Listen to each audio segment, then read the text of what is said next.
Ya chicos, ya se está iniciando la grabación. En este caso tenemos la primera clase de lo que sería fisiología endocrinológica y yo le puse al título Fisiología Endocrina 1.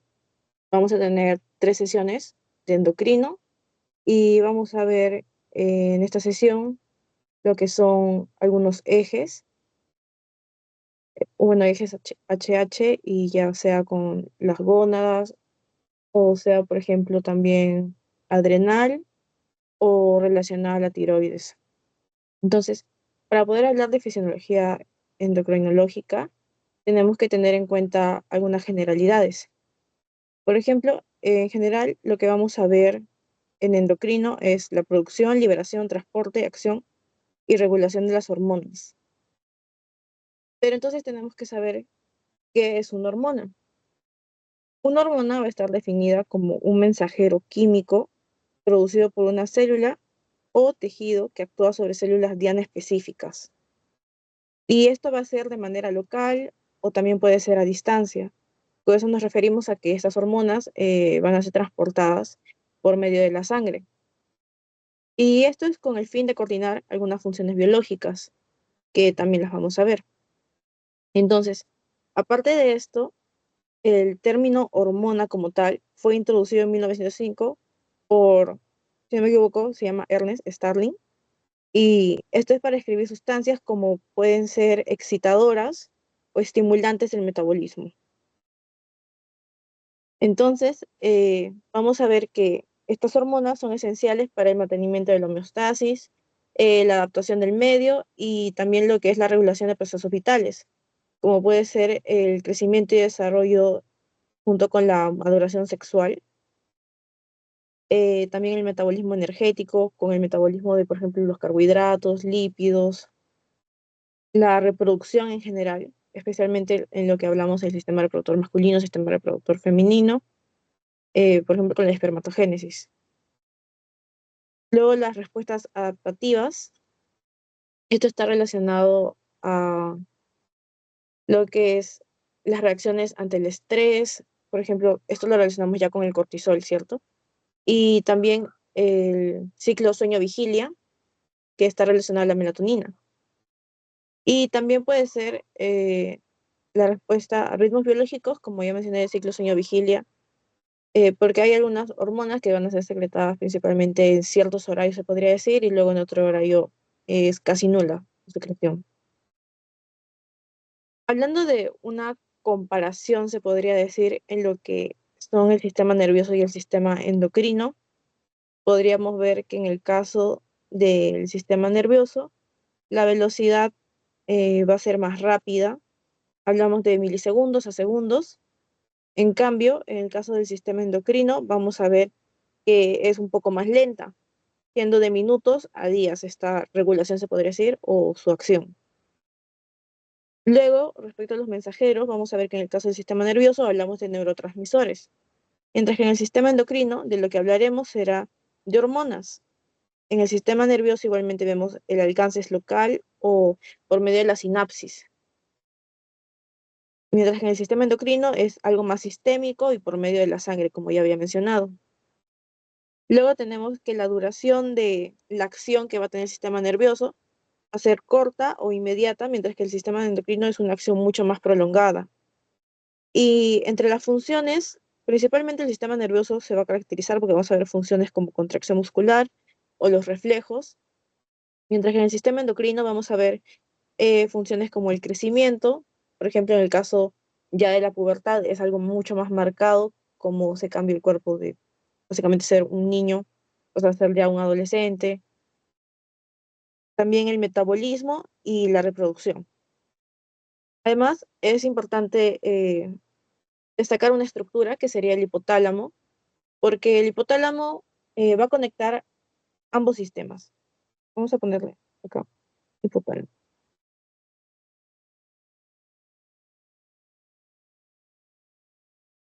Porque el hipotálamo va a recibir señales nerviosas, esto lo vamos a ver en neuro, y a la vez también va a regular lo que es la hipófisis mediante algunas hormonas liberadoras. Por ejemplo, podríamos poner una situación de que estamos ante una situación de estrés y se activa nuestro sistema simpático. Esto vendría relacionado al sistema nervioso, pero al mismo tiempo que se activa nuestro sistema simpático, también se va a activar o estimular la secreción de cortisol debido a este estrés por medio de la corteza adrenal. Entonces vamos a ver que no son sistemas aparte, sino también van a trabajar en conjunto ante diferentes situaciones. Luego vamos a tener acá unas glándulas y también órganos endocrinos. ¿Por qué lo separo? Es porque hay órganos o glándulas que podríamos decir que son clásicos, algunos que no son tan clásicos, que serían los que están principalmente abajo y tienen algunas funciones específicas. Por ejemplo, en el caso del hipotálamo vamos a ver que hay varias hormonas, entre ellas están eh, la hormona liberadora tirotropina, también tenemos a la hormona liberadora de la hormona de crecimiento, la somatostatina, la dopamina, y vemos que la función del hipotálamo con estas hormonas va a ser principalmente controlar la hipófisis. Luego, en la hipófisis anterior o adenohipófisis, vamos a tener lo que es la hormona de crecimiento o somatotropina, como prefieran mencionarlo, pueden colocarle ambos, ya sea en sus prácticas o sus exámenes, o en diferentes literaturas también lo pueden encontrar con diferentes denominaciones. También tenemos lo que sería, a ver, tenemos la prolactina, esa también es importante, la hormona luteinizante, la hormona fólico-estimulante, esto lo vamos a ver más adelante, y van a regular el crecimiento y también a otras glándulas. Luego la hipófisis posterior está la ADH, la oxitocina, la ADH, hormona antidiurética o vasopresina. Y esta se va a encargar del balance hídrico y también se va a relacionar la oxitocina principalmente con lo que es las contracciones uterinas. Luego está la glándula pineal con la melatonina y mencionamos que esta se relaciona los ritmos circadianos con el ciclo sueño-vigilia. También tenemos la tiroides con la T3, T4 y la calcitonina, y estas van a estar asociadas al metabolismo, crecimiento y también se pueden relacionar eh, con el calcio. En la paratiroides tenemos la paratormona relacionadas al calcio y al fósforo. También en el caso de la glándula suprarrenal vamos a tener hasta tres partes, se podría decir, bueno, tres zonas más adelante las vamos a ver, pero acá lo que nos va a importar son dividirlas en lo que es la corteza y la médula. En la corteza vamos a ver al cortisol, la aldosterona y los andrógenos. Y por eso, el cortisol relacionado al estrés, la aldosterona, va a estar relacionado a lo que son nuestros electrolitos principalmente y los andrógenos al metabolismo. Luego tenemos en la zona de la médula la adrenalina y la noradrenalina, que sabemos que estas son catecolaminas que van a ser secretadas como una respuesta al estrés agudo o situaciones de peligro. También vamos a tener el páncreas endocrino con la insulina, el glucagón y la somatostatina, y estas se van a relacionar a lo que es la glucemia. Entonces, ¿en qué casos nos va a interesar? En casos, por ejemplo, de diabetes, para relacionarlo con la etiología de este, etcétera. Luego están las gónadas, que eso también hablaremos hoy, con los estrógenos, la progesterona, la testosterona, y se van a relacionar principalmente a la reproducción y en el caso de las mujeres también se podría ver asociado a lo que es el ciclo menstrual, que si no me equivoco ya lo deben haber visto, que durante el ciclo menstrual las mujeres tenemos un cambio en las hormonas, no es algo constante, sino según la fase van a haber unas que estén más elevadas y otras disminuidas. Y por último, lo que mencionábamos, los órganos no clásicos, como es el riñón con la eritropoyetina, que esta ayuda para, en el caso de los glóbulos rojos, por ejemplo, si tenemos una disminución de eritropoyetina, puede presentarse anemia. Es muy importante esta hormona. También la renina, el sistema de renina angiotensina-aldosterona, en el corazón, el péptido natriurético atrial. En el tejido adiposo vamos a ver leptina. En la placenta vamos a ver lo que es la gonadotropina coriónica humana. Y también vamos a ver lo que son los estrógenos y la progesterona. Estos son como que órganos, se podría decir, un poco más adicionales que no necesariamente se asocia, digamos, tanto a la parte endocrina, pero sí cumplen ciertas funciones que también van a ser importantes, por lo que se menciona que estas van a tener funciones específicas según cada hormona. No como en el caso anterior que vemos que cada glándula u órgano se relaciona principalmente con una función. Siguiendo con las generalidades, vamos a tener eh, cuatro modos de acción principalmente. Con modos de acción, ¿a qué nos referimos? A la forma en la que esta hormona se va a trasladar o va a actuar sobre su receptor, principalmente o las células. Por ejemplo, en el caso de la endocrina, que es esta primera, eh, en la endocrina vamos a ver que la hormona va a viajar a través de la sangre. Acá vemos un vaso y la hormona está siendo liberada por esta célula. Y la hormona está pasando hasta otras células, que son las células target, o también objetivo. Por ejemplo, esto lo podemos ver con la TSH y que viaja hacia las hormonas, las células, digo, que están en la tiroides. Entonces, debe ser hacia un órgano distante. En el caso de la paracrina, podemos ver que es una acción sobre células vecinas, es decir, nuestra célula que está liberando la hormona está cerca a las células que son su target o su objetivo. Entonces es como que una hormona más local. Como habías mencionado, hay hormonas que viajan a distancia, como en la endocrina, o hormonas que tienen una acción más local, como en el caso de una acción paracrina. Luego, respecto a la autocrina, ¿qué quiere decir? Que la hormona que está liberando esta célula va a tener una acción sobre sí misma. Por ejemplo, podríamos ver a la hormona liberadora de gonadotropinas, a la GnRH, y esta va a actuar sobre las mismas neuronas hipotalámicas. Entonces, esta célula liberadora o secretora tiene su receptor y la sustancia que está secretando actúa sobre sí misma.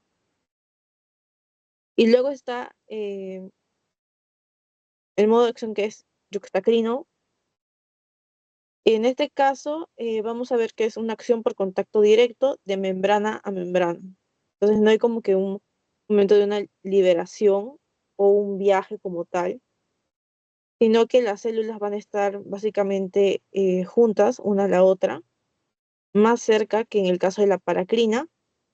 Y entonces, al estar sus membranas en contacto, se va de esta comunicación, como podría ser en el caso de, de las células inmunes, o bueno, en el sistema inmune. Luego tenemos también que estas hormonas no van a ser todas iguales. Cada una va a tener una estructura propia que la va a caracterizar o las va a diferenciar y también se puede asociar esto a ciertas funciones o ciertas características. Por ejemplo, tenemos en el caso de las hormonas que son peptídicas o proteicas, como ejemplo a la insulina, el glucagón, a la hormona de crecimiento, a la ACTH, y se van a caracterizar por qué estas hormonas peptídicas, porque son hidrosolubles, tienen receptores de membrana, son de acción rápida, pero también son de degradación rápida. En el caso de las derivadas de aminoácidos, como las catecolaminas, adrenalina, noradrenalina, melatonina T3 y T4, vamos a ver que las catecolaminas van a ser hidrosolubles, mientras que las hormonas tiroideas van a ser liposolubles. Luego, en las hormonas esteroideas tenemos al cortisol, a la aldosterona, estrógenos, progesterona, testosterona, y estas nos mencionan que van a ser liposolubles, van a tener unos receptores intracelulares y van a ser de acción lenta y prolongada, a diferencia de las peptídicas o proteicas que tenían una acción más rápida y se degradaban rápidamente, por lo que se podría decir que la duración que tiene su acción no es larga. Luego en los eicosanoides vemos a las prostaglandinas, a los tromboxanos, a los leucotrienos, y estos van a ser derivados del ácido araquidónico. Hay toda una cascada, y eso también se ve muy relacionado a lo que es farmacología, con los AINES y también con los glucocorticoides, o los corticosteroides en general. porque estos van a tener su acción a diferentes niveles de la cascada del ácido araquidónico, siendo los AINES a nivel de los COX-1 y COX-2, y ya los corticoides escalan un nivel más, es decir, bloquean a nivel de la misma, a un nivel más alto de la cascada del ácido araquidónico, de forma que no es que sean selectivos por COX-1 o COX-2 a diferencia de los AINES, sino que se podría decir que bloquean ambos. Entonces, este caso nos dice que los eicosanoides van a tener una acción local y una vida media muy corta. Respecto a la regulación, vamos a ver que hay diferentes mecanismos, siendo los principales o de los que más se habla a veces el feedback negativo, y también tenemos al feedback positivo, a los ritmos circadianos, el control nervioso directo. En el caso del feedback negativo, tenemos a la 3 y T4 que inhiben a la hormona liberadora de tirotropina y también inhiben a la TSH. Luego con esto, ¿cuál es la función? Es mantener la homeostasis y evitar un exceso hormonal, es decir, cuando ya son liberadas la TRH y T4, van a inhibir a la TRH y la TSH con el fin de que ya no se libere más T3 y T4. Luego, respecto al feedback positivo, va a ser lo opuesto, se podría decir. En este caso, por ejemplo, tenemos estrógenos en fase preovulatoria, luego vamos a ver un pico de LH, o sea, eh, se van a elevar ambos de forma excepcional y a modo de que se amplifique la señal, pero esto no es muy común. Luego tenemos los ritmos circadianos con el cortisol, que ya habéis mencionado que hay un pico o un horario en el que lo podemos ver, por ejemplo, el pico es de 6 a 8 m y también va a ser regulado por el ciclo sueño-vigilia.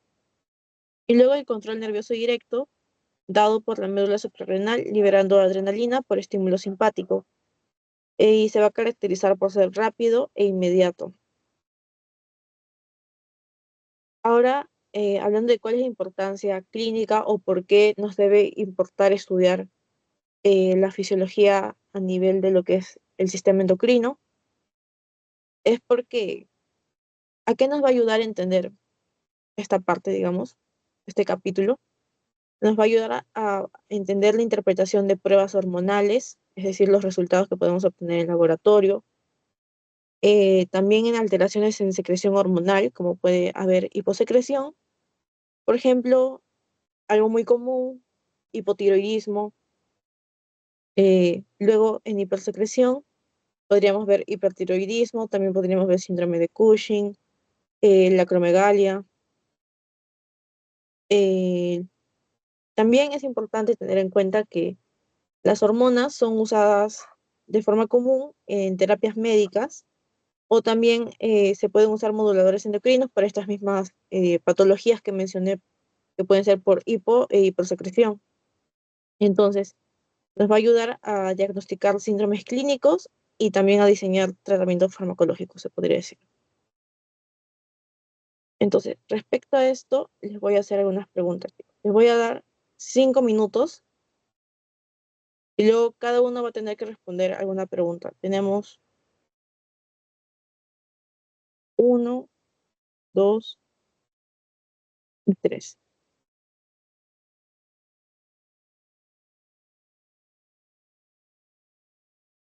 Hasta 9:44 tienen para responder esas preguntas.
Chicos, si alguno ya sabe en qué pregunta va a querer participar o ya tiene listas sus respuestas, puede ir levantando la mano porque vamos a ver en el orden que levanten la manito para la participación.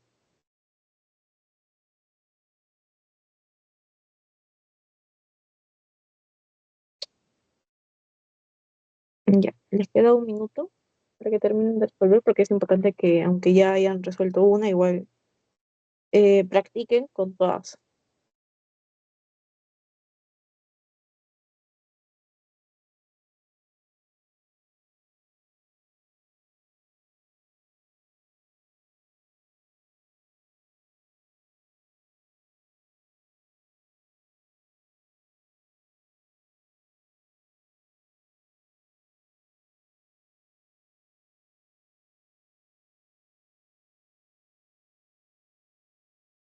Ya, chicas, y Roy, perdón, ya, chicos. Siendo 9:44, primero Mía, ¿cuál pregunta quieres responder? O sea, me dicen la pregunta y me dicen su respuesta también. La primera, la C. Ya, a ver, ¿cuál de las siguientes características diferencia el sistema endocrino y el sistema nervioso? Mía dice la C. A ver, A, ¿utiliza neurotransmisores con acción inmediata? No, recordamos que en el caso del endocrino usa hormonas. No. Sus efectos suelen ser locales y de corta duración. No. Son de larga duración y tampoco son locales. Bueno, no principalmente. Pueden ser también a distancia. La respuesta se mide en milisegundos a segundos. No. Recordamos que habíamos mencionado que es de minutos a días, horas. Y no presenta mecanismos de retroalimentación negativa. Sí los presenta. Nosotros le decimos feedback negativo. Entonces sí está bien porque actúa principalmente a través de hormonas que viajan por la sangre. Eso es cierto. Ya. María Alejandra, ¿cuál quieres resolver? Sara, ¿puedo resolver la 3, por favor? Ya, Sería, actúa únicamente, no, actúa sobre la misma célula que la secretó, la B. ya, a ver, dices la... Ay, me confundí. A ver, dice, el modo de acción autocrino de una hormona significa que actúa sobre células distantes a través de la sangre. No, recordamos que ese es endocrino, actúa únicamente a nivel del hipotálamo, no se relaciona como tal a lo que son los modos de acción. Actúa sobre células adyacentes a un tejido, eso es paracrino, y requiere obligatoriamente la unión a proteínas plasmáticas, eso tampoco. Dice, ¿actúa sobre la misma célula que la secretó? Sí. Entonces, quedaría la pregunta número 2 para Roy. Si nos puede decir cuál es su respuesta. Vendría a ser la C que dice son liposolubles, atraviesan la membrana y actúan sobre receptores intracelulares. A ver, dice, ¿cuál de las siguientes es una característica típica de las hormonas esteroideas? ¿Se almacenan en vesículas y tienen acción rápida? No. ¿Son hidrosolubles y actúan en receptores de la membrana? No, tampoco. ¿Derivan de aminoácidos como la tirosina? No. ¿Y se inactivan principalmente en la médula ósea? Tampoco. Sí, está correcto. Bueno, chicos, está todo bien. En su 20 en este caso. Ya. Igualmente, si se dan cuenta, son tres preguntas y una de las preguntas que les he colocado es la que les vino en su pretest y también les va a venir en su post-test, así que también les sirve de práctica para que tengan sus 20 en su post-test. Ya, entonces continuando con los ejes hipotálamo hipófisis, con esto me refiero a los tres ejes que vamos a hablar, o bueno, lo estoy englobando como tal, en los que siempre vamos a mencionar el hipotálamo, la hipófisis, y luego puede variar, puede ser la tiroides, puede ser la glándula adrenal, o puede ser también las gónadas, ya sea testículos u ovarios. Entonces, vamos a tener que el hipotálamo y la hipófisis van a formar una unidad de control endocrino, la cual va a ser la más importante de todo el organismo. Y eso lo vamos a conocer como eje hipotálamo hipofisial. Entonces, este sistema se va a basar principalmente en lo que son hormonas liberadoras, hormonas trópicas y hormonas periféricas. Entonces, como ya vimos, hay tres que son principales, pero este eje también puede actuar en otras áreas, se podría decir. Por ejemplo, vamos a tener, eh, por otro lado, la glándula mamaria, el tejido adiposo, el músculo, el hueso, en el riñón también, pero esto va a ser más asociado a, digamos, acciones secundarias o no son las que vamos a recalcar en el caso de esta clase. Primero vamos a tener lo que es el eje hipotálamo hipófisis tiroides o HHT de forma abreviada. En este caso tenemos tres componentes, ¿correcto? Igualmente en la próxima clase vamos a hablar mucho más de la tiroides, ya centrándonos en ella. Entonces vemos que el hipotálamo va a secretar o va a producir lo que es la hormona liberadora de tirotropina en el núcleo paraventricular. Y esta TRH va a viajar por el sistema portifoficiario hacia la adenohipófisis. Entonces, luego vamos a tener lo que es la adenohipófisis. En el caso de la adenohipófisis, vamos a ver que esta va a secretar la hormona estimulante de tirotropina y también esto va a ser a partir de las células tirótropas. Esto es importante, chicos. Eh, esto también puede ser importante. Luego vamos a tener que esta TSH, o bueno, vamos a tener una breve descripción de la TSH, siendo esta una glicoproteína formada por dos cadenas, alfa y beta, siendo la beta específica y esta se va a unir a lo que son los receptores en los tirocitos. Entonces vamos a colocar TSH se une al receptor en los tirocitos. Y luego vamos a tener por último a la glándula tiroides, que va a ser como que la parte final de este eje, donde vamos a tener a T4, que también su otro nombre es importante, es tiroxina, y T3, que es triiodotironina. Vamos a ver que su proporción va a ser de 90 en el caso de la T4 y 10% en el caso de la T3. Entonces, es importante decirles también que T4 es la forma de almacenamiento y T3 es la forma activa. Pero, ¿qué pasa en este caso? Vemos que T4 es más abundante que T3. Entonces, la T3 va a ser generada a partir de la T4. Esto por medio de conversión periférica a través de diferentes órganos, se podría decir, eh, y mediante enzimas desyodasas, que lo vamos a ver un poco más adelante. En la síntesis de las hormonas tiroideas, lo coloqué como un paso a paso a seguir, como que para poder recordarlo mejor, pero también en la siguiente diapositiva les voy a mostrar con un gráfico para que puedan integrar este párrafo. Entonces, primero vamos a tener eh, la fase de captación de yoduro, en este caso el tirocito, lo va a transportar desde sangre hacia su interior mediante el cotransportador, que es de sodio-yodo, y este va a estar en las células de la tiroides. Entonces, vamos a tener un cotransportador de sodio-yodo. Y este transporte del yoduro va a ser activo y regulado por la hormona estimulante de tirotropina, regulado por la TSH. Entonces, luego vamos a tener lo que es el transporte hacia la membrana apical. Y en este caso vamos a ver que el yoduro va a cruzar hacia el coloide a través de canales específicos. Esta es una parte de las células, en el caso de la tiroides. Y luego vamos a ver lo que es la oxidación y la organificación. Esto va a ser en la membrana apical. Vamos a tener que la enzima tiroperoxidasa va a oxidar el yoduro a yodo. Y luego el yodo se une a residuos de tirosina y la tiroglobulina. Acá viene algo importante igualmente, que se va a formar NIT, o también podemos decirle monoyodotirosina, y DIT, que es diyodotirosina.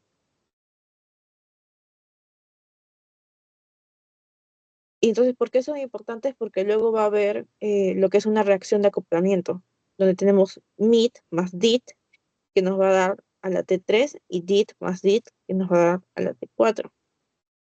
Luego, respecto al almacenamiento, vamos a tener que la tiroglobulina yodada se almacena en el coloide como reserva extracelular de hormonas. Y para la liberación, esta va a ser bajo acción de la TSH, donde la tiroglobulina es endocitada y degradada por proteasas, de forma que va a liberar a la T3 y a la T4 hacia la sangre. Y por último, tenemos una conversión periférica, que es la que habíamos mencionado, donde T4 se convierte en T3 para ser como activada o estar en la forma activa y ya no en la de almacenamiento. Y se puede dar en tejidos como, importante recordar esto, chicos, hígado, riñón y músculo, donde T4 se convierte en T3 mediante la enzima 5-deshiodasa. Ya. Entonces, básicamente serían como que todos los pasos. Y acá tenemos una segunda diapositiva donde vemos un gráfico, tal vez para entender un poquito más, y también vemos las funciones y cuál es la regulación junto con la clínica asociada a lo cual vendría a ser más patológico.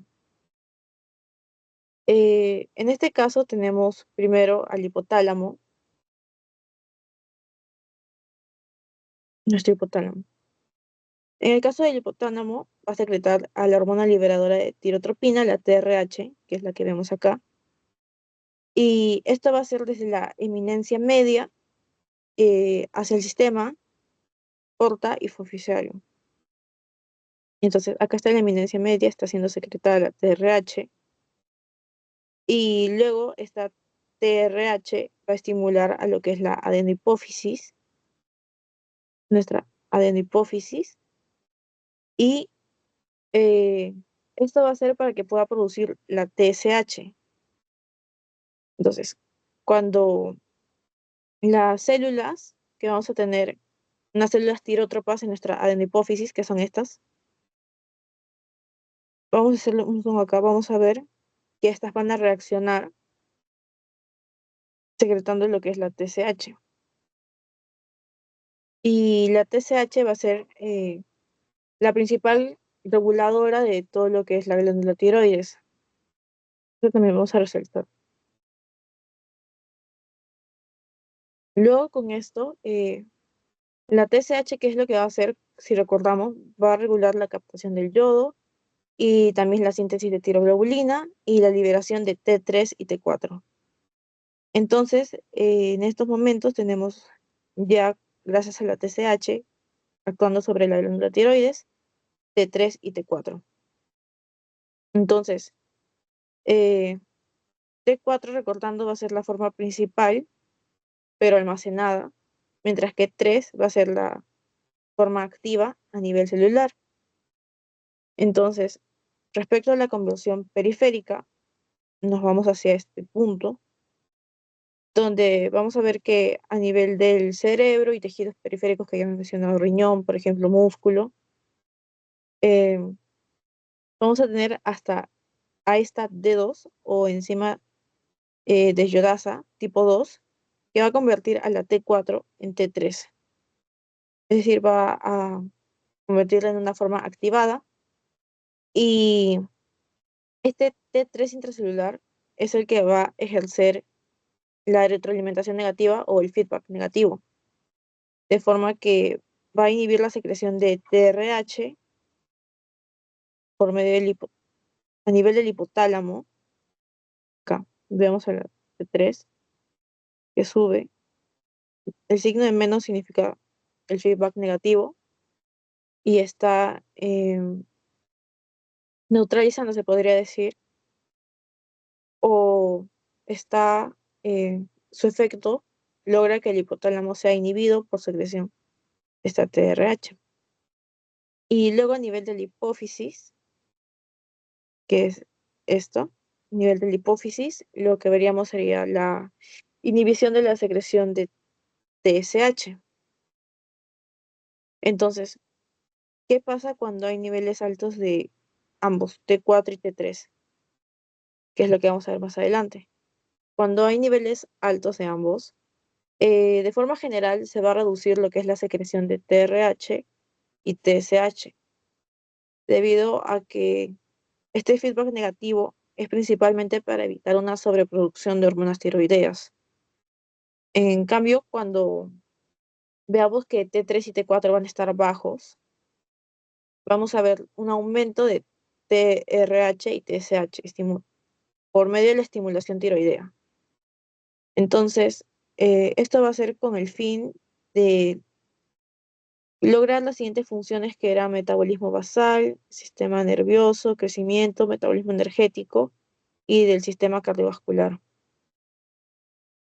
En el metabolismo basal principalmente hablamos de lo que es el consumo de oxígeno y también la termogénesis con la producción de calor. En el crecimiento y desarrollo del sistema nervioso de la infancia y también el metabolismo energético, que ya veíamos que era metabolismo de lípidos, carbohidratos y en el sistema cardiovascular también a nivel gastrointestinal y muscular. Entonces, a un costado creo que les voy a poner lo que era la parte del feedback negativo para que lo tengan en cuenta. Eso es algo que les van a preguntar siempre, si no es por siempre, casi siempre. Eh, la parte del feedback negativo, ¿qué pasa cuando tenemos T3 y T4 hacia arriba? Lo que pasa es que tenemos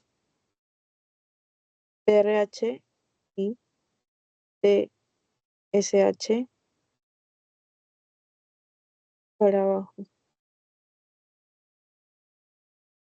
Esta es una pregunta que siempre viene, si no me equivoco, en los exámenes, o casi siempre.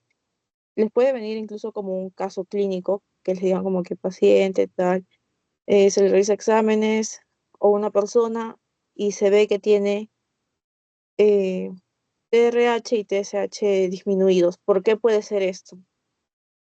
Puede ser porque T3 y T4 ya están elevados, entonces eh, algo así les podrían preguntar. Igualmente en el otro caso es que T3 y T4 estén disminuidos. Esto hace que aumente TRH y TSH porque si están disminuidos lo que ambos van a buscar es la compensación, se podría decir, o el aumento de estos. De alguna forma, de forma que van a ser estimuladas y van a buscar tener una acción más intensa. Entonces, como ya habíamos mencionado en la parte de regulación, vamos a tener nuestro feedback negativo con T3 y T4 que van a inhibir la liberación de TRH, esto a nivel del hipotálamo, y TSH a nivel de la hipófisis. También hay un efecto que es el de Wolff-Chaikoff. En el caso de este efecto, vamos a ver que, digamos, se presenta un exceso de yodo en la persona, con lo cual se va a inhibir la síntesis de hormonas tiroideas como un mecanismo protector para eh, evitar esta sobreproducción, ¿cierto? Y también este efecto va a ser temporal.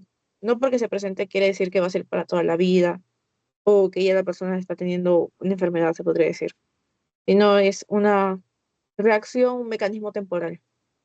Luego está lo que es la sensibilidad de los receptores. En este caso, en el hipotiroidismo vamos a ver un aumento del número de receptores de la TRH en la hipófisis. Y en el hipotiroidismo vamos a ver lo opuesto.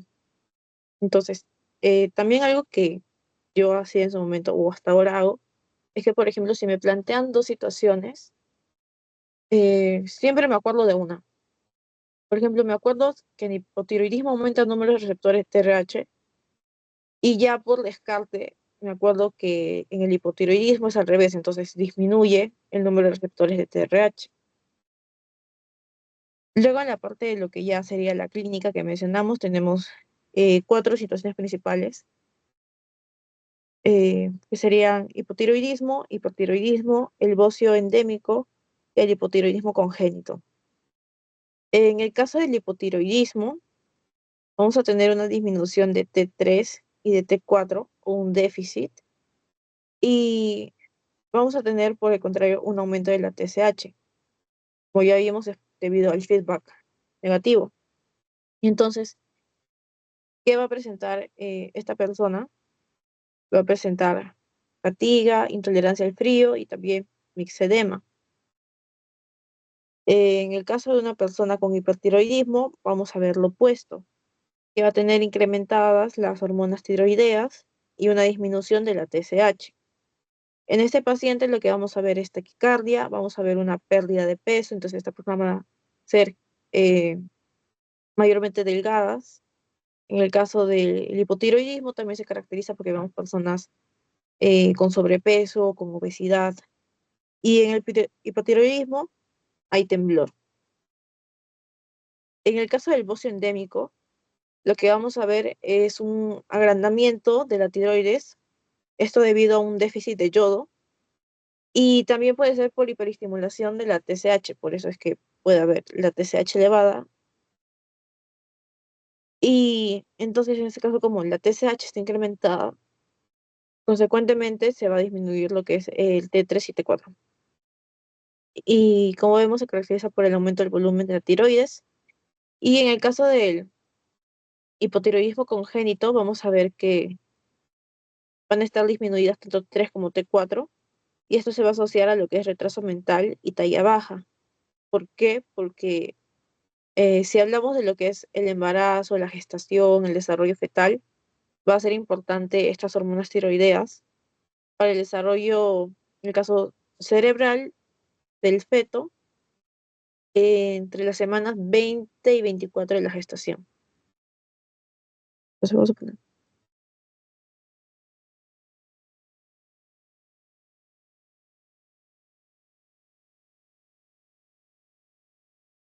Y es por eso que una persona, bueno, con hipotiroidismo congénito va a presentar este retraso mental y la talla baja también. Ahora están sus preguntas, chicos. Van a tener hasta las 10:10, son tres preguntas igualmente, la misma dinámica, que me indiquen cada uno la respuesta de una pregunta.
Chicos, igualmente si ya tienen sus respuestas, pueden ir levantando la manito para que ya saben que eligen sus preguntas en el orden que levanten las manitos.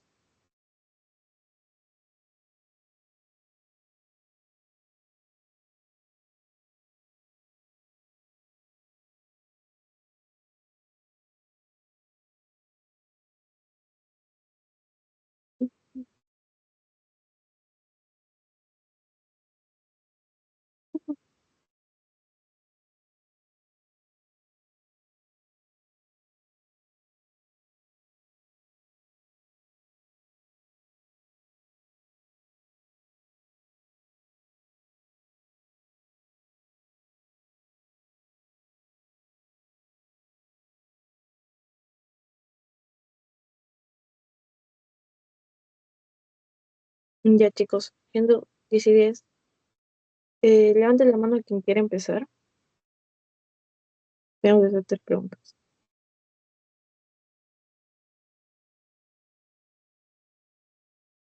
Ya quiere empezar. Sí, con la primera pregunta de cuál es la enzima clave, sería Ya. Claro, porque habíamos mencionado que en el caso de la oxidación y ratificación del yodo, que justo está en esta diapositiva, era importante la TPO para oxidar el yoduro a yodo. Es decir, es correcto. Ya, levanto María Alejandra. ¿Cuál quieres responder? Yo quiero responder sobre el efecto de Bolshakov, que se refiere a la inhibición transitoria de la síntesis de hormonas tiroideas por exceso de yodo, la B. Claro, habíamos mencionado también esto, que ante un exceso de yodo de forma temporal o transitoria, se va a producir este efecto para evitar una sobreproducción de las hormonas tiroideas. Ya, Roy. Entonces, otra vez te toca la última pregunta, la 3. ¿Cuál sería tu respuesta? Vendría a ser la B, dice el exceso de T3 y T4 inhibirían la secreción de TRH y TSH. Sí, correcto. Como les mencioné, es importante que recuerden en especial esto del feedback negativo. ¿Sí? Esta pregunta ténganla muy en cuenta y si pueden, revisando exámenes anteriores, busquen así este tipo de preguntas, cómo es que lo plantean, para que pueda hacérseles más fácil cuando lean el examen, porque a veces pasa con este tipo de preguntas de feedback, que cuando uno está contra el tiempo en el examen o se pone nervioso, lo lees mal y entonces lo interpretas mal también.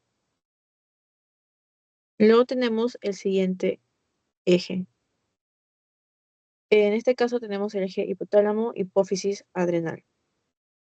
Entonces, en este caso, los componentes, los dos primeros vienen a ser los mismos que el anterior eje y vamos a terminar con el que es la corteza suprarrenal.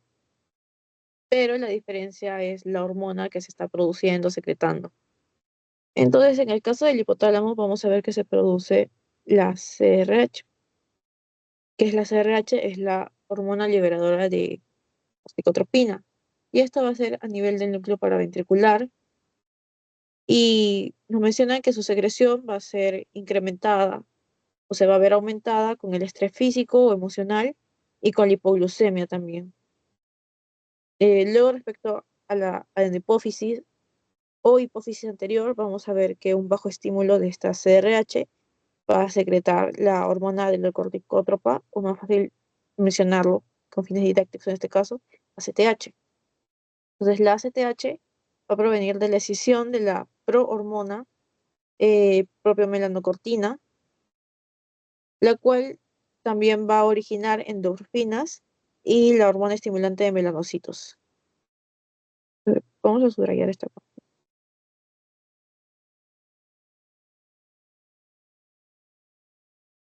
Y por último está la corteza suprarrenal, que como mencionamos va a tener eh, 3 capitas.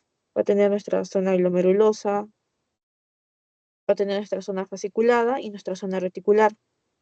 En el caso de la zona glomerulosa va a predominar lo que es la aldosterona. Esto también es importante que lo recuerden, chicos, es un punto que ha sido preguntado anteriormente, por ejemplo, que te digan, en la zona glomerulosa eh, se ve la secreción de tal hormona y te ponen aldosterona, cortisol, te ponen androstenediona, te ponen diferentes nombres, pero tú ya sabes que es aldosterona o mineralocorticoide y entonces lo reportas. Porque en estas zonas no se van a secretar solo, por ejemplo, la aldosterona, sino aparte de la aldosterona, se van a secretar otras hormonas, pero que se van a relacionar entre ellas. Entonces, tener glomerulosa, aldosterona, fasciculada, secreta cortisol, que es el glucocorticoide principal, y la zona reticular, vamos a ver que esta va a secretar andrógenos suprarrenales, como lo son DEA y androstenediona. Respecto a la síntesis y secreción en general de las hormonas adrenales, vamos a ver que estas van a derivar del colesterol. Y esto va a ser mediante diferentes enzimas esteroidogénicas. Y también vamos a tener que la ACTH va a regular sobre todo la producción de cortisol y andrógenos en la zona fasciculada y reticular. Eso también les pueden preguntar en qué zona no tiene, por ejemplo, acción la ACTH. Que si vemos que actúa sobre la fasciculada y reticular, tendríamos que decir que no tiene tanta acción en la glomerulosa. Es una forma de plantearle. Entonces, cuando leen, chicos, ya sea leen su libro o leen su teoría, tienen que ir viendo cómo les pueden preguntar eso, ya sea de una forma positiva, como que te digan, ¿qué es esto? O que te digan diferentes cosas menos esto. Entonces, ¿qué es lo que no podría relacionarse a eso? Que sería principalmente lo opuesto a alguna de las características que les den. Luego tenemos que la aldosterona depende principalmente del sistema renina-angiotensina y de la concentración plasmática de potasio. Esto es importante también, lo de la concentración, porque puede haber personas que están con estados de hipocalemia, hipercalemia. Eso se va a relacionar a algunas patologías. Entonces, respecto a lo que es ya la regulación, vamos a tener a la CRH en el hipotálamo, que va a estimular la liberación de ACTH, a la ACTH en la hipófisis, que va a estimular síntesis y secreción de cortisol. Luego tenemos al cortisol, que ejerce retroalimentación negativa, feedback negativo, sobre CRH y ACTH. Entonces, estas tres se van a relacionar, 1, 2 y 3 en ese orden, pero luego el cortisol va a actuar sobre ambas. Vamos a tener menos, menos. También vamos a ver que respecto a la regulación, que se va a presentar lo que es un ritmo circadiano, con una secreción máxima entre las 6 y 8 am aproximadamente, y una secreción mínima en la medianoche por contraste. Y va a estar alterada en personas con insomnio, estrés crónico o turnos nocturnos, por lo cual siempre es importante y se nos recalca que es adecuado tener una buena cantidad de horas de sueño. Entonces, otro factor relacionado a la regulación puede ser lo que es el estrés. Y este estrés puede ser físico, por ejemplo, después de un trauma, un accidente, una cirugía, o incluso después de realizar ejercicio de forma principalmente intensa, no tanto cuando es algo leve, sino intenso. Eh, También puede ser ante el estrés emocional.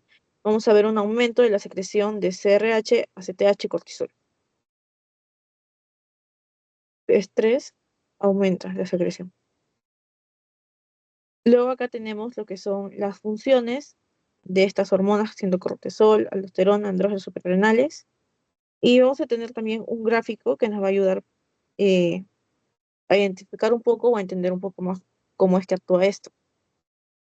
Tenemos un estresor o lo que se podría decir un estímulo inicial, donde todo va a comenzar con este mismo y como mencionamos puede ser estrés físico, puede ser estrés emocional o incluso puede ser estados de estrés metabólico.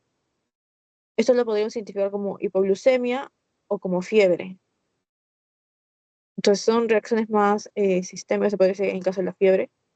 Y la hipoglucemia se relaciona en muchos pacientes. Y entonces ¿qué va a pasar con este estímulo o este estresor? Este estresor va a ser detectado por el hipotálamo. Y este hipotálamo va a integrar lo que son las señales que le está dando por parte del estresor y también va a activar la respuesta endocrina, siendo en este caso la liberación de CRH. Y esta CRH va a viajar por medio del sistema portohipofisiario hasta la hipófisis anterior. Entonces, una vez en la adenopófisis, ¿qué es lo que va a pasar? Como respuesta a esta CRH, se va a secretar lo que es la ACTH. Y luego esta ACTH, ¿qué va a hacer? Va a hacer lo mismo que hizo la CRH. Va a viajar, en este caso, por las glándulas, no, va a viajar por la sangre hacia las glándulas suprarrenales o glándulas adrenales, que como sabemos son las que están sobre el riñón y no son una parte como tal del riñón, que ya lo vimos en nefro. Son dos órganos aparte, se podría decir.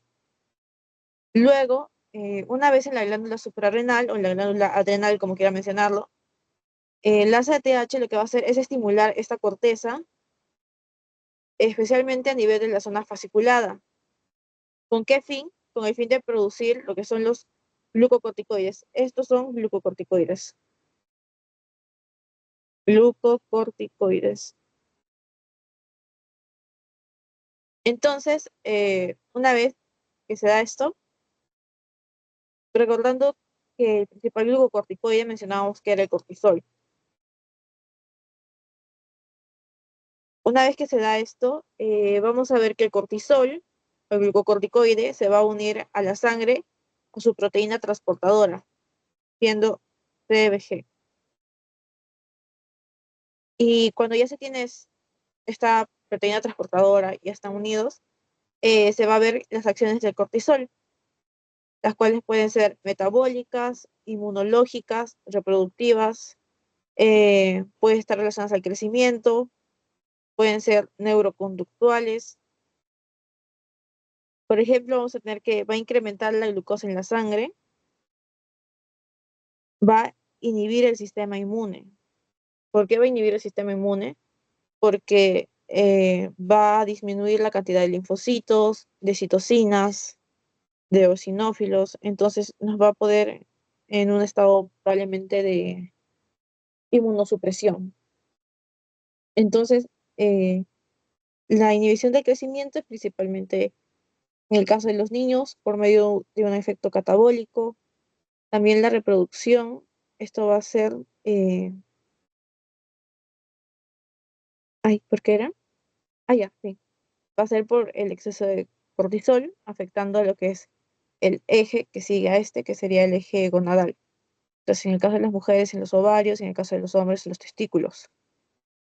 Y también con neuroconductores me refería principalmente a lo que es una alteración en el comportamiento. Por ejemplo, puede haber cambios de humor, puede haber ansiedad, alteraciones cognitivas incluso y del sueño. Por ejemplo, que se presente insomnio en algunas personas o estén demasiado ansiosas, muy estresadas, debido al incremento del cortisol. Entonces, vamos a ver que el feedback negativo en este caso se va a dar debido a un aumento del cortisol. Entonces, en este caso, el hipotálamo va a inhibir. Acá es lo que vemos. Esta parte de acá es lo que vemos el feedback negativo. Una vez que tenemos el cortisol, va a ejercer su feedback negativo a nivel del hipotálamo para inhibir la liberación de CRH. Esto va a estar bloqueado.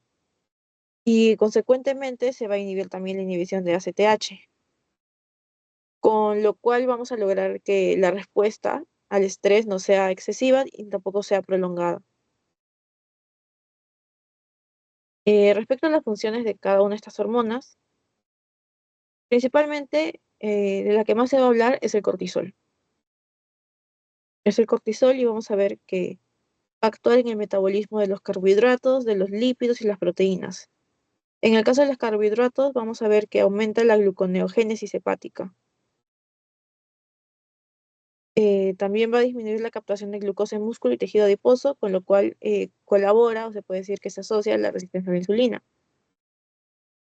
En el metabolismo de los lípidos vamos a ver que estimula la lipólisis.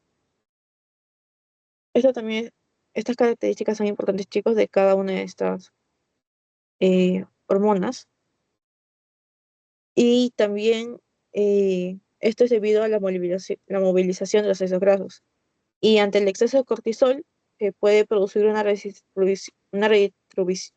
redistribución de grasa, eh, que es, por ejemplo, cuando ven un paciente con síndrome de Cushing o enfermedad de Cushing, se puede ver la joroba de búfalo, se puede ver la cara abotagada o de luna llena, algunos le dicen, que es porque la carita está muy hinchada y es demasiado redondita. Eh, También puedes ver más grasa central, se podría decir. Podrías ver esa persona, por ejemplo, con unas piernas delgaditas, pero tiene mucha grasa a nivel abdominal. También en el metabolismo de proteínas vamos a ver un aumento del catabolismo proteico muscular para generar sustratos gluconeogénicos. En el caso del sistema inmune, habíamos mencionado que disminuye linfocitos T y eosinófilos, con lo cual hay un efecto antiinflamatorio, inmunosupresor. Entonces, esas personas que van a tener elevado el cortisol, ¿qué es lo que va a pasar? Van a estar muy débiles, muy propensas a tener ciertas enfermedades o ciertas infecciones. También va a inhibir la síntesis de citocinas proinflamatorias. Y a nivel del sistema cardiovascular, lo que vamos a ver es que se mantiene el tono vascular al aumentar la sensibilidad a las catecolaminas, que eran norepinefrina y adrenalina. Luego, la aldosterona, vamos a ver un aumento de reabsorción de sodio y agua, ya lo vimos en nefro, un aumento en la excreción de potasio y que mantiene el volumen plasmático y la presión arterial. Luego, respecto a los andrógenos suprarrenales, estos van a contribuir al vello púbico y axilar en la mujer. En el caso de los varones, su aporte es pequeño en comparación con lo que son los testículos, cuales van a ser los principales encargados de este aumento del vello o la disminución del mismo. Como ya mencioné, a nivel de lo que era la clínica, íbamos a poder ver el síndrome de Cushing, que es básicamente un hipercortisolismo, es decir, en este caso tenemos el cortisol elevado, el cual también se puede dar por el uso de algunos medicamentos en exceso, especialmente con el uso de los glucocorticoides. eh, Se puede dar un síndrome de Cushing, o sea, de origen medicamentoso. Luego está la enfermedad de Addison, que es una insuficiencia suprarrenal primaria. Insuficiencia suprarrenal o adrenal. Suprarrenal primaria. Y luego está lo que era el hiperaldosteronismo primario, que en este caso también se puede llamar síndrome de Cohn, y hay un exceso de aldosterona en este caso. Aldosterona.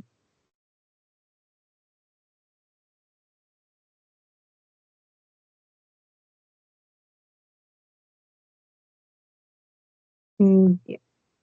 Acá están sus preguntas, chicos, y obviamente tienen 5.000 hasta 10:33. Luego de esto solo nos va a quedar un último eje, que es el caso de que se divide en dos, en el gonadal, pues, ¿no? El testicular y también el de los ovarios. Y luego de eso tenemos algunas diapositivas sobre lo que es la hormona de crecimiento. Eso es más rapidito. Entonces, 10:33 volvemos.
Ya, chicos, 10:33, levanten las manitos en el orden que van a responder.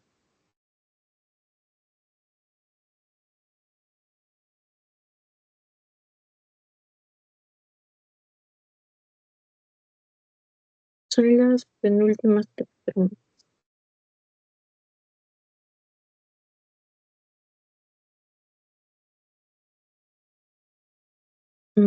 Ya, primero levantó María Alejandra. ¿Cuál quieres responder? Y la 3 que dice, ¿cuál es las siguientes características del cortisol correcta? ¿Es un potente inflamatorio e inmunosupresor? A ver, dice que es un potente inflamatorio.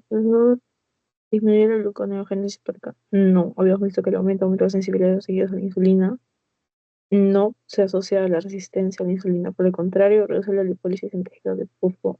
No aumenta la lipólisis. Lo que era la distribución de grasa. Disminuye el tono vascular de receptores enérgicos. No, digamos que mantiene el tono vascular. Sí, es un potente antiinflamatorio inmunosupresor. Ya. Ahora Mía. La primera, ¿cuál es la función que corresponde al cortisol? La C. Ya, a ver. Sí. Aumenta la gluconeogénesis hepática y la resistencia periférica a la insulina.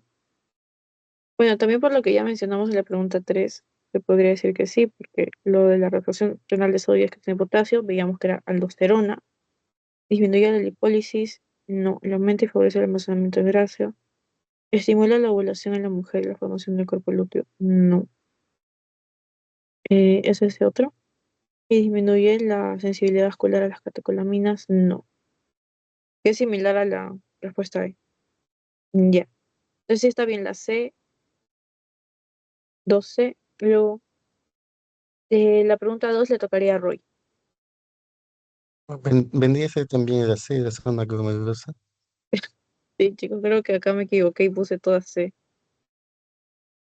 A ver, zona del corteza suprarrenal produce principal aldosterona. Sí, veíamos que era la primera glomerulosa que se asociaba al mineral corticoide.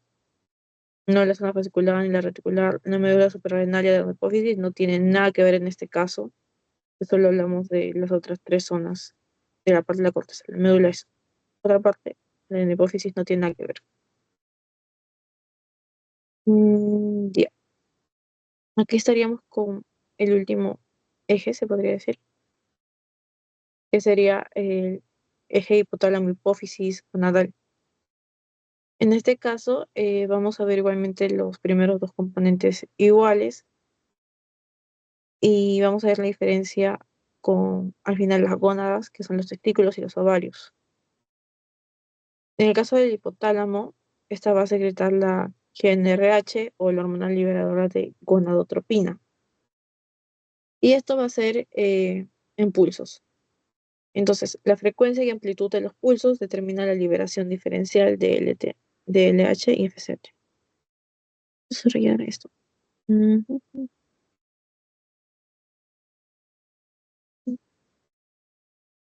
Y y luego en la adenopófisis lo que vamos a ver es que se producen dos gonadotropinas. La LH, o también dicho hormona luteinizante, y la FSH, que es la hormona folículo estimulante. Y luego vamos a ver como tercer componente de nuestro eje a las gónadas. Entonces, acá ya se divide en testículos y en ovarios. Testículos en el caso de los varones y ovarios en el caso de las mujeres. En los testículos vamos a ver que se produce testosterona. Esto a nivel de las células de Leydig. Y también hay factores que favorecen la espermatogénesis a nivel de las células de Sertoli. Entonces, tienen que recordar testosterona, Leydig y espermatogénesis Sertoli para el caso del varón. Y luego para los ovarios, vamos a ver que se producen estrógenos y progesterona. Esto es en el ciclo menstrual y también durante la gestación vemos ciertos cambios para el caso de la mujer. Respecto a la regulación, vamos a ver que la GnRH pulsátil va a ser esencial para mantener la fertilidad. Es decir, ¿qué pasa si vemos un déficit de esta? Podemos ver tal vez casos de infertilidad y también si la GnRH se administra de forma continua, se va a producir una inhibición de LH y FSH, por lo cual es importante que esta sea en pulsos. Eh, este mecanismo, si no me equivoco, se puede usar en algunos tratamientos, o sea, ya de forma farmacológica, en cáncer de próstata y también en el caso de las mujeres, endometriosis. Luego, si vemos la retroalimentación negativa o feedback negativo, vamos a ver que en el caso de la testosterona en el varón, va a inhibir la secreción de GnRH, LH y FSH. Entonces, negativo. Varón inhibe secreción de GnRH y FSH. Y en el caso de las mujeres, vamos a ver que los estrógenos y la progesterona en la mujer inhiben igualmente GnRH, LH y FSH en la mayor parte del ciclo. Pero para las mujeres también vamos a ver un caso de retroalimentación positiva o feedback positivo, que va a ser en la fase preovulatoria. En este caso vamos a ver altos niveles de estrógenos que van a producir este feedback positivo, llevando a un aumento brusco de la LH y luego vamos a ver lo que es la ovulación.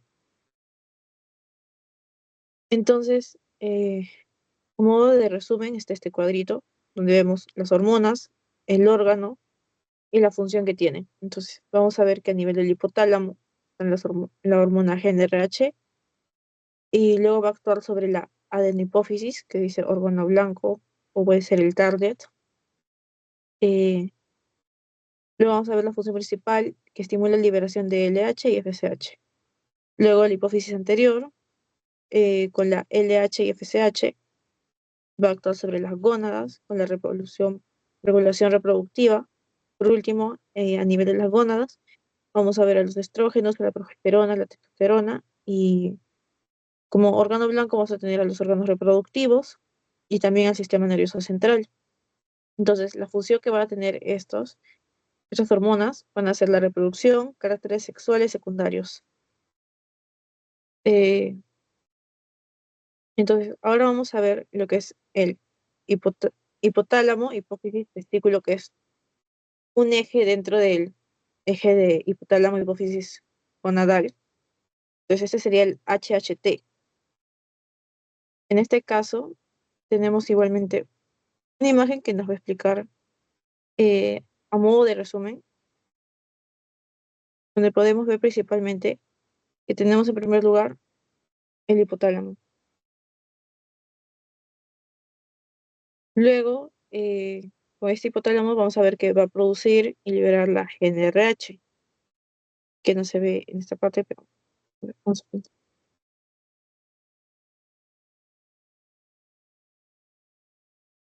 Ahora sí, la GnRH, eh, y esto va a ser en pulsos. Entonces, esto va a ser modulado por quienes, por la noradrenalina noradrenalina y las prostaglandinas, y también por la dopamina y las endorfinas. En este caso, quienes se estimulan van a ser la noradrenalina y las prostaglandinas, mientras quienes la inhiben van a ser la dopamina y endorfinas. Entonces, nuestra GnRH, ¿qué es lo que hace? Al igual que en los casos anteriores, va a viajar al sistema portifoficiario y actuar sobre nuestra adenopófisis o hipófisis anterior. Entonces, una vez que llega acá, ¿qué es lo que pasa? Bajo la acción de esta GnRH, nuestra adenopófisis va a secretar otras dos gonadotropinas, que ya mencionamos eran LH y FSH, o hormona luteinizante y hormona folículo-estimulante. Cada una de estas va a tener sus propios receptores. Entonces, el receptor específico de la LH va a ser las células de Leydig, mientras que en el caso de la FSH van a ser las células de Sertoli, como ya mencionamos. Habíamos dicho que las células de Leydig, una vez que son estimuladas por la LH, ¿qué es lo que van a producir? Testosterona. Esta T es testosterona. Y esta testosterona va a actuar en órganos diana, pero también puede actuar sobre las células de Sertoli, con lo que va a producir. Entonces, eso lo dejamos un momento hacia un lado y vamos a ver que aparte de la testosterona también está produciendo otra cosa, ¿Qué sería esta cosa? Sería estradiol. También va a producir o convertirse una parte de esta testosterona en estradiol. Entonces, ¿qué hacemos con esto? Eh, Estas van a lograr lo que es la retroalimentación negativa. Vemos que la testosterona y el estradiol viajan por la sangre para luego inhibir tanto el hipotálamo como la hipófisis anterior, de modo que van a disminuir consecuentemente la secreción de NRH, LH y FSH. Mientras que en el lado de la FSH vemos que su receptor es la célula de Sertoli y va a producir lo que es la proteína fijadora de andrógenos o ABP. Dice ABP porque está en inglés, chicos. Y luego esta va a concentrar testosterona en los túbulos seminíferos para la espermatogénesis. Porque recuerda que he mencionado que las células de Sertoli junto con la FSH se relacionan a la espermatogénesis. Entonces, va a convertir esta testosterona en lo que es, ¿cómo se llama? Dihidrotestosterona. Ya, se convierte la testosterona en dihidrotestosterona por medio de la vía de la 5-alfa reductasa. Esta es la 5-alfa reductasa. Ya, y entonces todo esto de la conversión de la testosterona va a ser importante para la producción de lo que sería o la formación de los espermatozoides y también de la inhibina. ¿Qué es la inhibina? La inhibina es también se podría decir, una hormona que va a actuar de forma en el feedback negativo por el caso de la FSH a nivel de la hipófisis anterior, porque va a inhibir de forma selectiva la secreción de FSH en la hipófisis. Es decir, mientras que la LH actúa a nivel de la hipófisis y el hipotálamo, la FSH va a actuar únicamente de forma selectiva a nivel de la hipófisis. Básicamente eso, chicos, en el caso del gráfico. Considero que lo más importante sería que recuerden hipotálamo, NRH, hipófisis. Bueno, adenohipófisis. Y la adenohipófisis produce LH y FSH. Luego cada uno se une a su receptor específico y las sustancias que producen testosterona y estradiol, en el caso de la LH, en el caso de la FSH, eh, se asocia a la formación de espermatozoides e inhibina, y que la inhibina hace feedback negativo en la hipófisis anterior, mientras que la testosterona y el estradiol actúan en hipófisis anterior y en el hipotálamo. Entre las características que vamos a ver, o las funciones, vemos que la LH estimula las células de Leydig en los testículos y va a producir la testosterona que mantiene la espermatogénesis y los caracteres sexuales masculinos. Mientras que en el lado de la FSH vamos a ver que actúa sobre las células de Sertoli a nivel de los túbulos seminíferos y estimula la maduración o formación de los espermatozoides. Y favorece la producción de inhibina B, que va a retroalimentar negativamente a la hipófisis para regular la FSH. Entonces, esta es una inhibina B. Y luego tenemos a lo que es la testosterona, que va a desarrollar caracteres sexuales secundarios, es decir, posgrave, vello corporal y masa muscular, porque si recordamos, los varones, de forma general, van a tener más testosterona que las mujeres, con lo cual también su composición corporal es predominantemente de masa muscular, a comparación de las mujeres que predomina más la grasa. También la testosterona estimula la libido y retroalimenta negativamente sobre la hipófisis y el hipotálamo. Entonces, en el caso de esto vamos a ver algunas patologías, se podría decir, que serían dos principalmente para el caso del varón, o en el caso de este eje que es hipotálamo, hipófisis, testículo. En este caso podríamos ver, por ejemplo, lo que es el hipogonadismo primario y el secundario. En este podemos ver una disminución de testosterona y un aumento de la LH-FSH, con lo cual se puede ver manifestado como infertilidad o también retraso puberal. Es decir, podemos ver alteraciones respecto a lo que es el desarrollo de estos caracteres sexuales secundarios.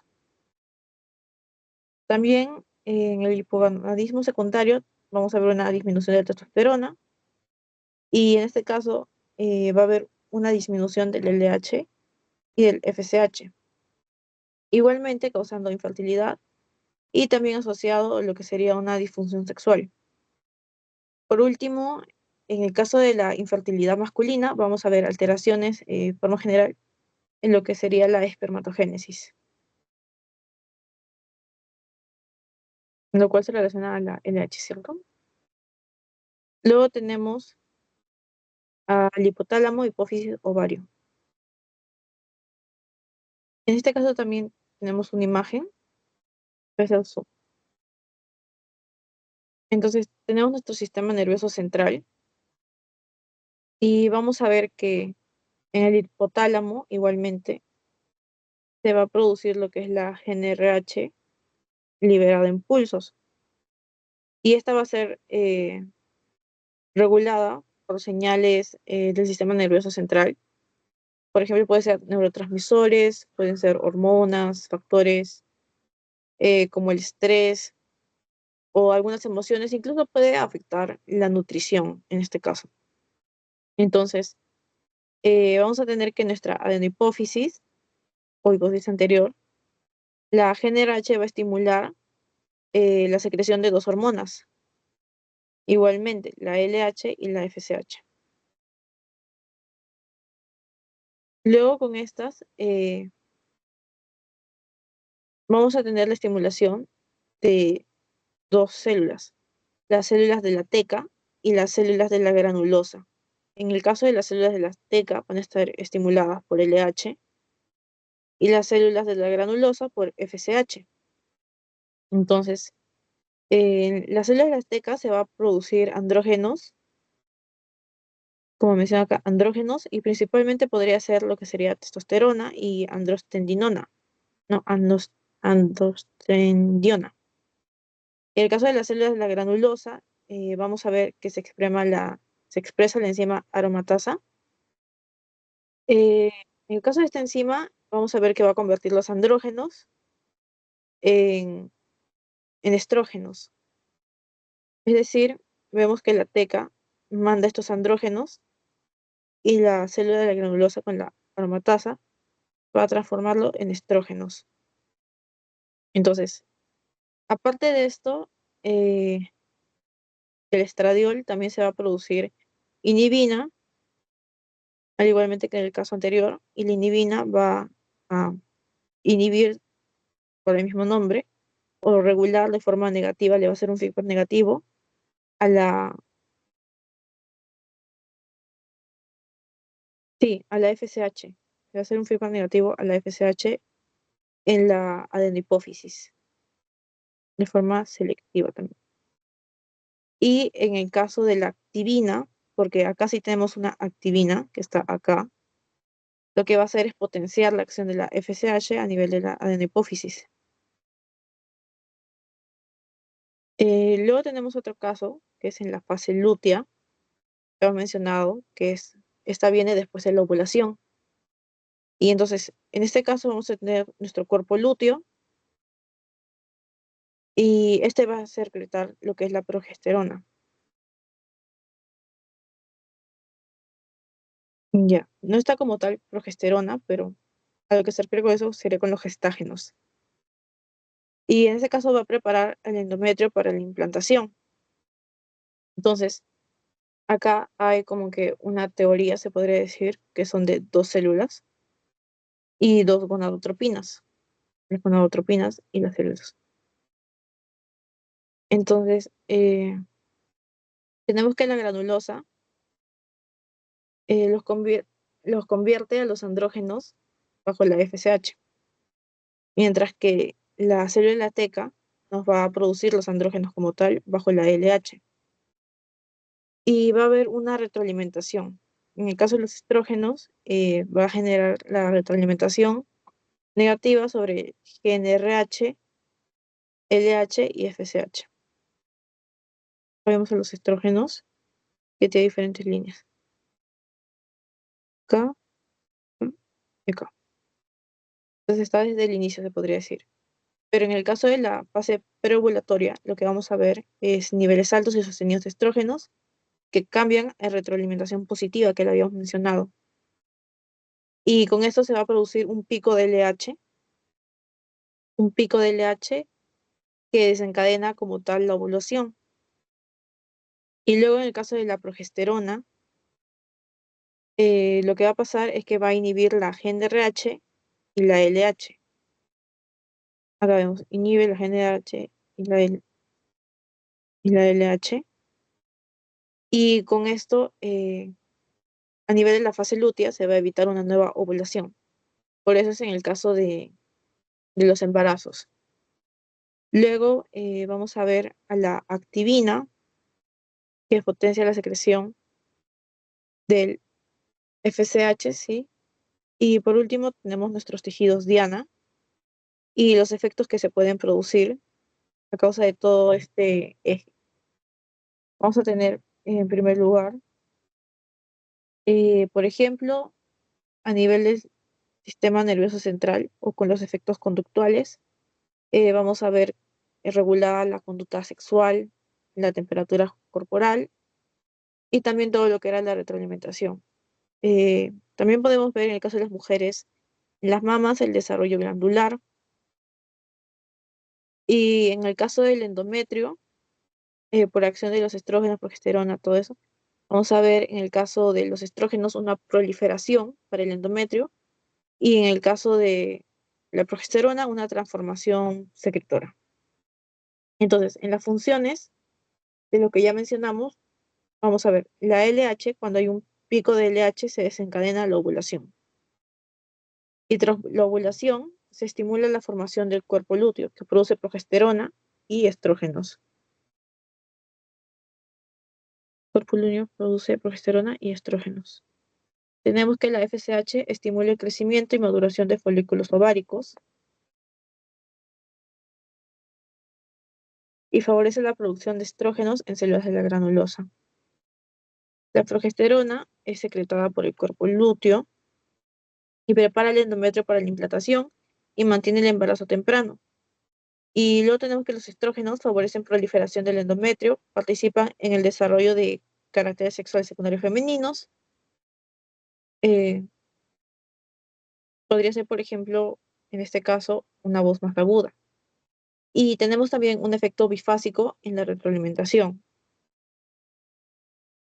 Este efecto bifásico es que es negativo en la mayor parte del ciclo y positivo en la fase preovulatoria, donde se va a dar el pico de LH.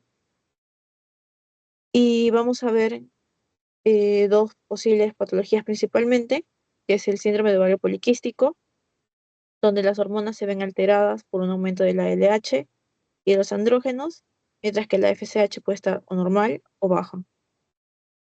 En este caso vamos a ver oliggomenorrea, hirsutismo e infertilidad en estas mujeres. También anovulación, hiperandrogenismo.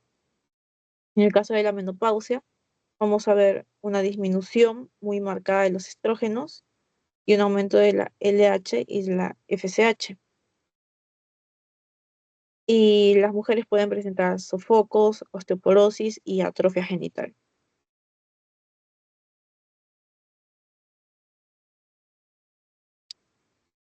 Acá tengo las preguntas, chicos, sobre esta parte del eje ya gonadal. En este caso les daré 3 minutitos, chicos. Van a tener 3 minutos porque son preguntas rápidas igualmente, para terminar.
Ya, chicos, pueden ir levantando sus manitos para ver quién va a participar primero.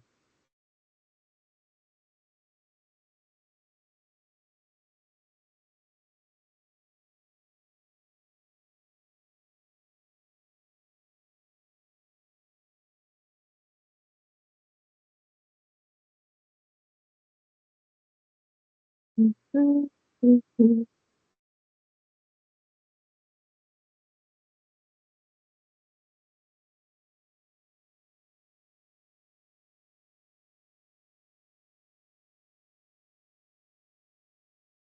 Ya. Primero levantó Mía. ¿Cuál vas a responder? La primera, en el varón, la hormona fólico-estimulante es la C. Claro, así que siempre. Pero no incluso son células de Leydig. Mm, Esta era la NH. La evolución de espermatozoides de receptorio. Mm,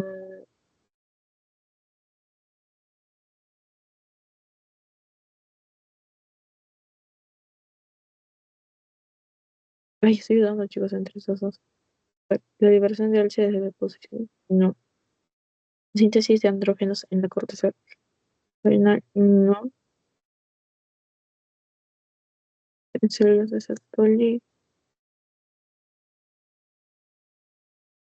La FSH. Ay, espera, voy a revisar.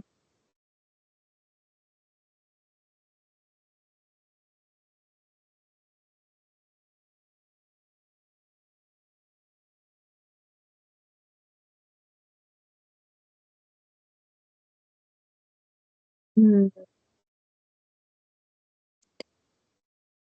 Vamos a ver qué se- pero- ¿Y en qué caso era? Pero creo que era la B. No, no debe ser. Chicos, ¿alguno más sabe la uno? Creo que equivoqué. No. Bueno, estoy dudando. La verdad, novedoso.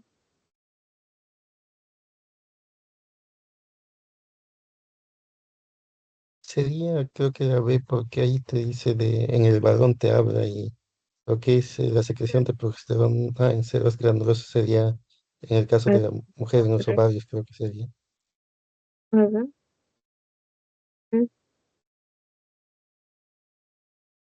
Sí, la célula de los también. Por eso la encontraba. No, sí, sería la de chico.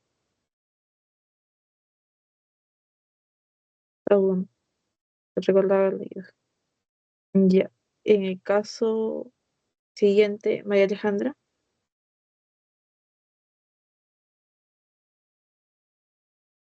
Eh, Creo que en la mujer el feedback positivo de los estrógenos provoca un aumento brusco del LDH que desencadena la ovulación, la C. A ver, la C. Aumento brusco del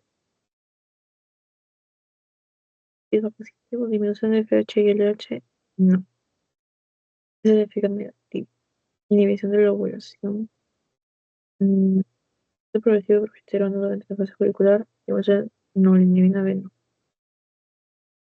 Sí, sería la C. Entonces, a Roy les toca la última. También sería ese pico de DH que desencadena la ovulación.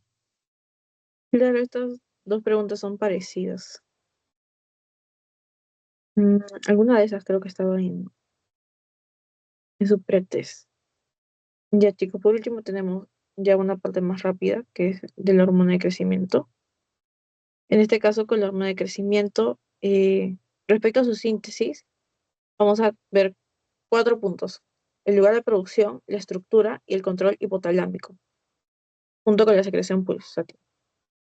Entonces, en el lugar de producción tenemos que la hormona de crecimiento se sintetiza en la adenohipófisis. Específicamente, las células somatótropas constituyen alrededor del 50% de las células de la adenohipófisis. Respecto a su estructura, vamos a ver que es una hormona proteica de 191 aminoácidos con una vida media corta en plasma de 20 a 30 minutos.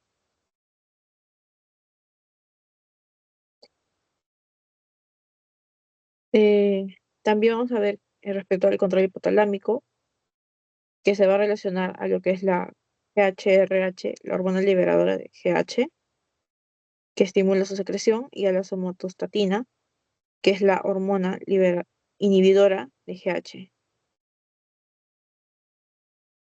Luego, en la secreción pulsátil, vamos a ver que ocurre en pulsos con el mayor pico durante la fase 3 del sueño profundo.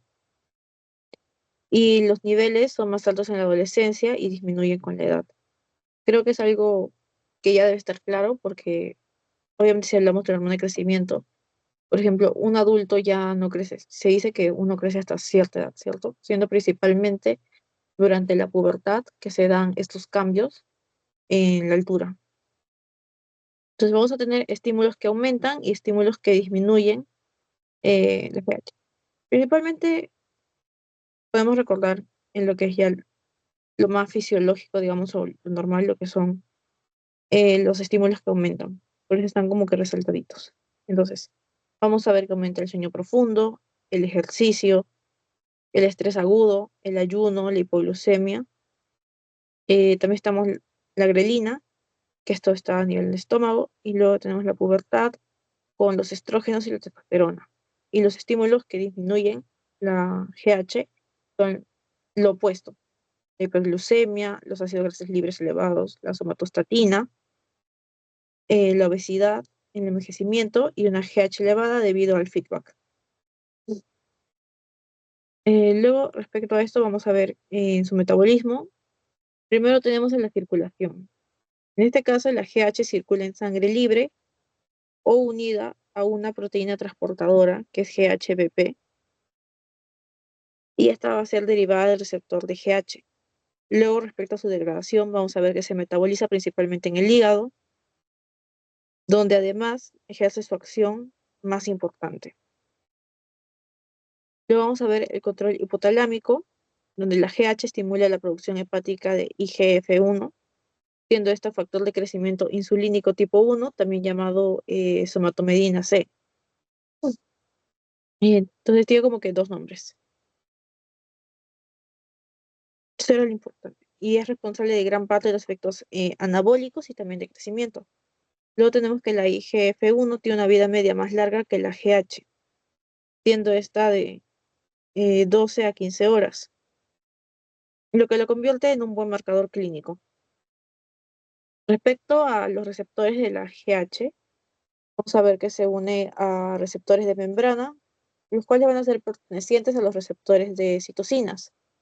Entonces, con esto ya la unión activa la vía de señalización JAK2-STAT5 o JAK-STAT, donde vamos a ver tres pasos, se podría decir. Primero, que la GH se une a su receptor y vemos la dimerización, luego que la activación de la tirosina quinasa JAK2 y la fosforilación de proteínas STAT con la regulación de genes. Además de esto, también se pueden activar otras vías intracelulares, como son MAP, CAP. Esto va a ser relacionado a lo que es la proliferación celular. Y luego está esta otra vía, que la vamos a relacionar principalmente con lo que es el metabolismo y la supervivencia celular. Pero principalmente va a ser el JAK-STAT, con la regulación de transcripción de genes relacionados con el crecimiento. Por último, hablando un poco de las funciones y la clínica, que siempre lo recalcamos, vamos a tener funciones directas y funciones indirectas. En las funciones directas van a ser independientes de IGF-1, vamos a tener el metabolismo de lípidos, carbohidratos y proteínas. En el caso de los lípidos, vamos a ver que estimula la lipólisis con un aumento de los ácidos grasos circulantes, siendo esto fuente de energía.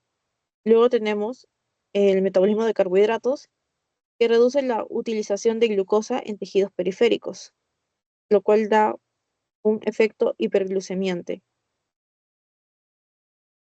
el cual sería, por ejemplo, que puede inducir resistencia a la insulina. Luego tenemos el metabolismo proteico, donde estimula la captación de aminoácidos y también la síntesis proteica. Luego, respecto a los efectos indirectos o ya los que son mediados por IGF-1, tenemos el crecimiento óseo, muscular y de órganos. En el crecimiento óseo se estimula la proliferación de condrocitos en placas epifisiales, con el crecimiento en longitud en el caso de niños que ya había mencionado.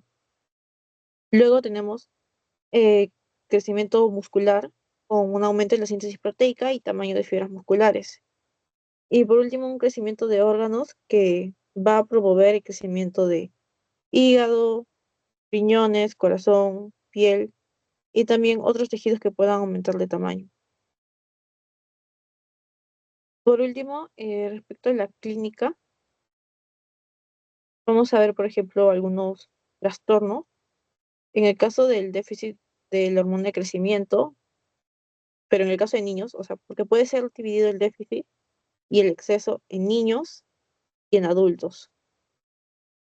Entonces, en el caso de niños, lo que se va a presentar es enanismo hipoficiario. Eso se va a caracterizar porque estos niños van a tener una talla baja, van a tener un crecimiento también lento y un retraso puberal, es decir, dentro de su pubertad no se va a ver a la misma velocidad que los otros niños. En el caso de los adultos, esto va a ser un poco diferente, porque lo que va a producir es fatiga, una baja masa muscular, un aumento de la gravedad visceral o obesidad visceral, resistencia a la insulina, también lo que era la sarcopenia.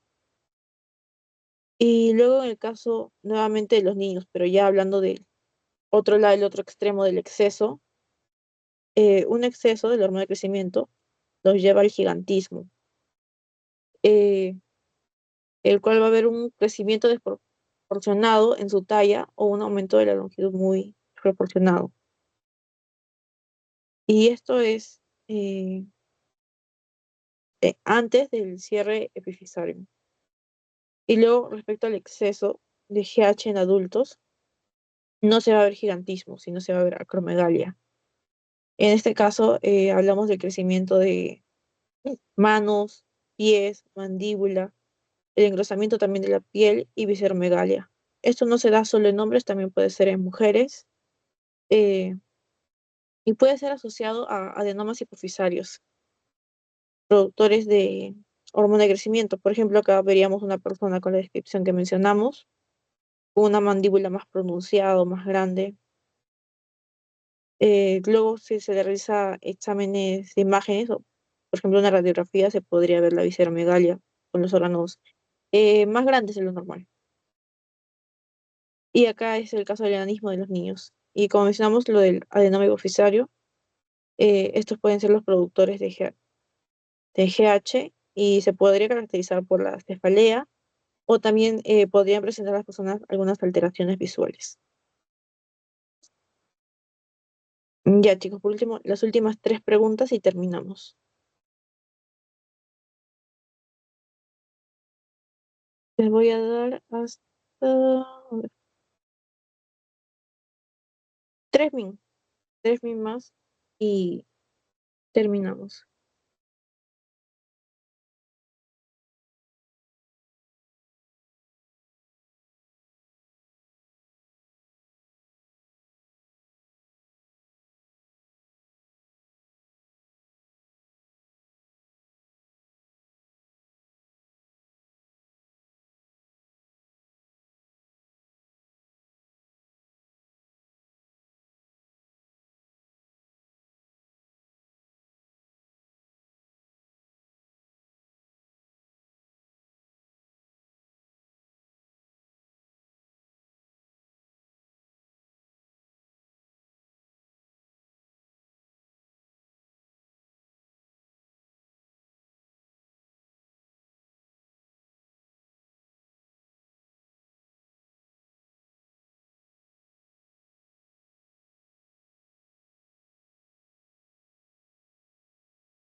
Ya.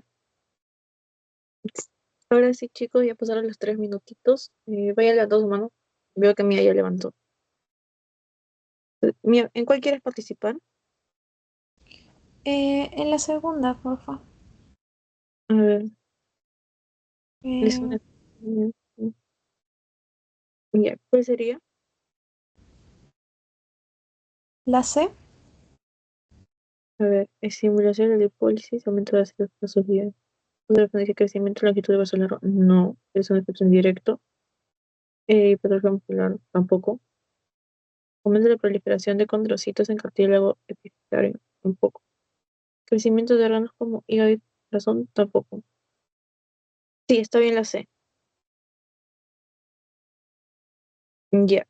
¿Quién más? Ya, María Alejandra, ¿cuál vas a participar? La primera sería, ¿cuál de los siguientes efectos es indirecto de la hormona del crecimiento y está medido por el IGF-1? Sería la C. A ver, la C. Estimulación de la lipólisis. No, ese es directo. Aumento de la resistencia a la insulina. Ese también es directo. Disminución de la captación de periférica de glucosa. No, ese es directo. Aumento de ácidos grasos circulantes tampoco. Crecimiento en longitud de los huesos por periferal contracción. Sí, está correcto también. Ya, y el último, Roy. Sería la C, el déficit de GH en infancia se manifiesta clínicamente como enanismo hipoficiario. Sí, porque recordamos que acromegalia es en el caso de los adultos y es un aumento de GH. El gigantismo también es un aumento de GH en los niños, en la pubertad precoz. Eh, no le vamos a estar relacionado acá en este momento la pregunta cuando hablamos de algo más clínico, de estos déficits, y la hipertrofia suprarrenal congénita tampoco. Sí sería la 20, chicos. Ya, eso sería todo por esta clase. Voy a terminar la grabación.